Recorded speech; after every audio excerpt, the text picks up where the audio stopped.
கணவன் அமைவதெல்லாம் பாகம் 11. வாசலில் கார் வந்து நிற்கும் ஓசை கேட்டது. முகத்தை துடைத்து கொண்டு வேகமாக அங்கு வந்தாள். அன்று கைலாத்தின் அருமை மகளுக்கு கல்யாணம். பந்தலில் கூட்டம் வழிந்து கொண்டிருந்தது. கடந்த சில மாதமாக மாதவி அடிக்கடி கற்பனையில் கண்டு மகிழ்ந்த காட்சியை அன்று கண்களாலேயே கண்டாள். நண்பர்களும் உறவினர்களும் சூழ நாதேஸ்வரம் இசை பொழிய, பெண்களின் சிரிப்பொலி உள்ளத்தை கிளுகிழுக்க, மல்லிகையும் சந்தனமும் மணவீச, மணமேடையில் பச்சை வண்ண கோடிட்ட சேலை தரித்து அமைந்திருந்த மணப்பெண் அருகே சந்திரன் உட்கார்ந்திருந்தான். ஆனால் மணப்பெண் தான் அவளாக இருக்கவில்லை. புரோகிதர் மந்திரம் ஓத, கெட்டி மேளம் காதை புழக்க, உற்றாரும் மற்றோரும் மலர் வாரி இறைத்து வாழ்த்த, சந்திரன் மங்கள நாணை எடுத்து பரிமளாவின் கழுத்திலே கட்டினான். மாதவியால் அதற்கு மேல் பந்திலே நிற்க முடியவில்லை. நகரம் முயன்றாள். அப்பொழுது மாதவி என்று மெல்லிய குரல் கூப்பிட்டதை கேட்டு திரும்பி பார்த்தாள். பாட்டு வாத்தியார் சரவணன் நின்று கொண்டிருந்தார். அன்று அவர் கூறிய வாக்கு பழித்து விட்டதே. அவளால் தாழவே முடியவில்லை. ஆத்திரமும் துக்கமும் ஆட்டி படைக்க, மாதவி, நீ வஞ்சிக்கப்பட்டு விட்டாய், ஏழை என்பதால் ஏமாந்து விட்டாய் என்று யாரோ உரத்து கூவியது போன்ற பிரமிப்பில் அவள் உடல் ஆடியது. கால்கள் தள்ளாடின, கண்கள் மறைத்தன. என்ன இந்த பொண்ணுக்கு? உடம்புக்கு என்ன? பின்கட்டிலிருந்து வேலையாளில் சிலர் பதறிக்கொண்டு ஓடி வந்தனர். சுவரை எட்டி பிடிக்க தடுமாறிய மாதவி தடால் என கீழே சாய்ந்து விட்டாள். அருகில் இருந்த மேஜையின் முகடு நெற்றியின் ஓரத்தில் பலமாகப்பட்டு இரத்தம் தாரத்தாரையாக வழிந்து தரையில் ஓடியது. மகளின் திருமணத்திற்கு பின்னர் தங்கம்மாள் நோய்வாய்ப்பட்டு படுத்து விட்டாள். உணவும் உறக்கமும் கொள்ளாத அவளது உடல் மிகவும் வாடிவிட்டது. உள்ளத்தில் கடுகளவும் அமைதி இருக்கவில்லை. அவமானத்தால் உணர்வுகள் குன்றி அவள் யாரிடம் அதிகம் பேச பிடிக்காது நாளின் பெரும்பகுதி படுக்கையிலேயே கழித்து கொண்டிருந்தாள். அவளை பார்வையிட்ட வைத்தியர்கள் பலரும் உடம்புக்கு ஒன்றுமில்லை, மனதில் தான் ஏதோ தளர்ச்சி என்று ஒரு மனதாக கூறிவிட்டனர். கைலாசம் சிகிச்சையின் பொறுப்பை காலத்தின் கையில் விட்டுவிட்டு அமைதியாக இருந்தார். திருமணம் நடந்த மறுநாள் காலையிலேயே மணமக்கள் பெங்களூருக்கு உல்லாச பயணம் செய்ய கிளம்பிவிட்டனர். 2 வாரம் சென்ற பின் அப்படியே பம்பாய்க்கு பயணமாக திட்டம். கைலாசம் பம்பாயில் ஒரு கிளை தொழிலகத்தை ஆரம்பித்தார்.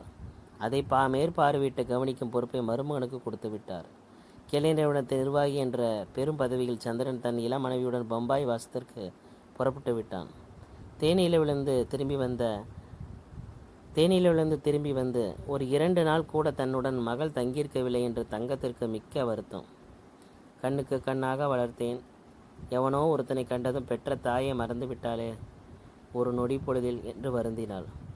இந்த அதிர்ச்சி அவளால் தாழ முடியவில்லை. அழுது புலம்பி கண்ணீர் வெடித்து தன் ஆரோக்கியத்தை தானே அவள் குறைத்து கொண்டாள். தன் அருமை மகள் சந்திரசேகரன் மேல் காதல் கொண்டு விட்டாள். அவனைத்தான் மணப்பேன் என்று அவளில் அடம்பிடிக்கிறாள் என்ற உண்மையை உணர்ந்த அன்றே அவளது அழுகை படலம் ஆரம்பமாக்கியது. அதிர்ச்சியில் உடல் ஆரோக்கியம் அழிய ஆரம்பித்து விட்டது. ஏழைகள் என்றால் தங்கத்திற்கு மிக அருவெறுப்பு. அந்தஸ்து இல்லாதவர்களை தூசிக்கு சமமாக பார்த்தாள். எத்தனையோ தடவை ஏழை உறவினர்களை அசட்டை செய்து அனுப்பியிருக்கிறாள். எல்லாவற்றிற்கும் இப்போது அவளுக்கு கைமேல் பலன் கிடைத்து விட்டது. ஒரு சமயம் நகரத்திலே தெரிந்த ஒரு பெண்மணி, அந்தஸ்தில் அடிமட்டத்தில் இருந்தவள் துணிவுடன் தன் மகனுக்கு பரிமளாவை கேட்க வந்து விட்டாள். தங்கம்மாள் ஆத்திரத்தில் கொதித்து போய்விட்டாள். அவளால் அடக்கவே முடியவில்லை. நல்லா இருக்கு, பரிமளாவுக்கு இப்போ தான் கல்யாணத்திற்கு என்ன அவசரம்? வெளிநாட்டுக்கு போய் பட்டம் வாங்கின மாப்பிள்ளைக்கு தான் கொடுப்பதாக அவள் அப்பா எண்ணிக்கொண்டிருக்கிறார். முகத்தில் அடித்தார் போல பேசி வந்தவளை அவமானப்படுத்தி அனுப்பி வைத்தாள். மஞ்சளும் குங்குமமும் துளங்க மகாலட்சுமி போல் வந்த ஒரு பெண்மணியை மனநோக பேசி அனுப்பிய பாவந்தானோ எனவோ இப்போது அவள் அனுபவிப்பது. என்னவெல்லாமோ எண்ணி இரும்பாந்திருந்த அவளுக்கு வாய்த்த சம்பந்திகளின் நிலையை நினைத்து பார்க்கவும் அவளுக்கு வெட்கமாக இருந்தது. அவர்களை உறவினர்கள் என்று கொண்டாடுவதை வெறுத்தவள் இப்போது சம்பந்தி என்று எப்படி ஒட்ட வைத்துக் கொள்வாள்? சரிசமமாக முன்னரை சோபாவில் அவர்களும் வந்து உட்காரும்படி நேர்ந்து விட்டதே என்று அவள் எண்ணி மனம் நொந்து போனாள். பரிமளாவின் மாமனார் கிராமத்தில் ஒரு மிராசுதரிடம் தோட்ட வேலையாக இருந்தவர் என்று யாரிடம் சொல்லிக்கொள்ள முடியுமா? ஆனால் இந்த பெண் படித்தவள், காதல் என்று சொல்லிக்கொண்டு முன்பின் யோசிக்காமல் இப்படி ஒரு சகதியில் போய் விட வேண்டுமா? கைலாசத்திடம் கௌரவத்தை நாசப்படுத்தி விட்டாளே. கல்யாணத்துக்கு வந்த அவளுடைய சிநேகிதிகள் பலர் தங்கத்தை பாராட்டவா வந்தார்கள்? துக்கம் விசாரிப்பவர்கள் போல அல்லவா தங்கள் அனுபவத்தை ஜாடமாடியாக தெரிவித்தார்கள். வெட்கம்.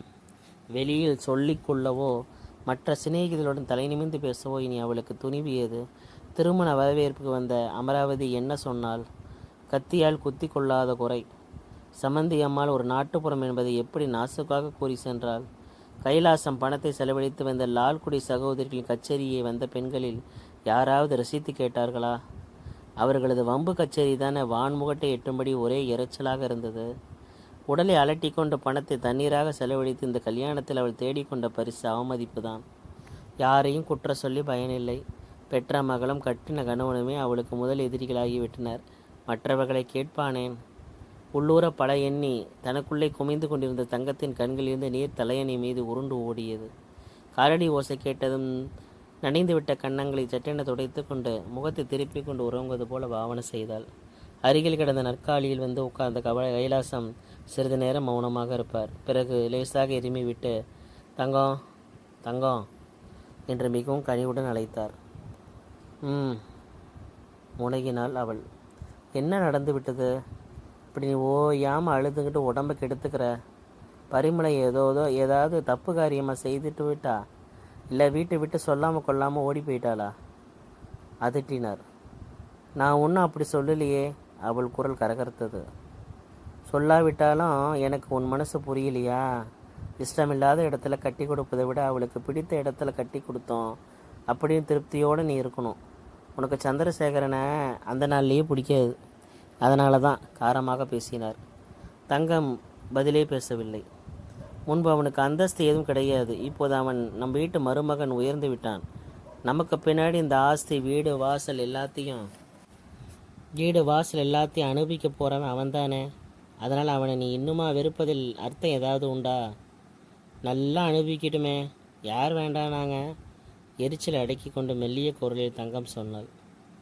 அந்த விவேகம் வந்திருந்தால் நீ இப்படி கூத்தடிக்க மாட்ட. உன் உடம்புக்கு எந்த விதமான நோயும் இல்லை. எழுந்து நல்லா குளிச்சுட்டு அலங்காரமாக உடுத்தி கொண்டு வாய்க்கு பிடிச்சதை சாப்பிட்டுக்கிட்டு வெளிவாசலில் போய் உட்கார்ந்து கொண்டு இரேன். நான் தடுக்கவா செய்கிறேன் என்று குரலை தாழ்த்தி கொண்டு நிதானமாக கேட்டார். கண்களில் மீண்டும் பொங்கி எழுந்து கன்னங்களில் விழுந்த கண்ணீரை தங்கம் சற்றென்று துடைத்து கொண்டாள். சுட சுட பதில் கூற அவள் மனதில் 1000 வார்த்தைகள் அடைந்து கிடந்தன. ஆனால் சொல்ல துணிவிருக்கவில்லை.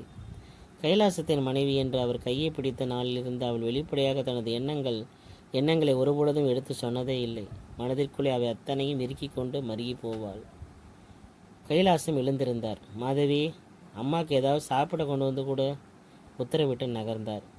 வேதனையுடன் முழுகி கொண்டு திரும்பி படுத்தாள் தங்கம்.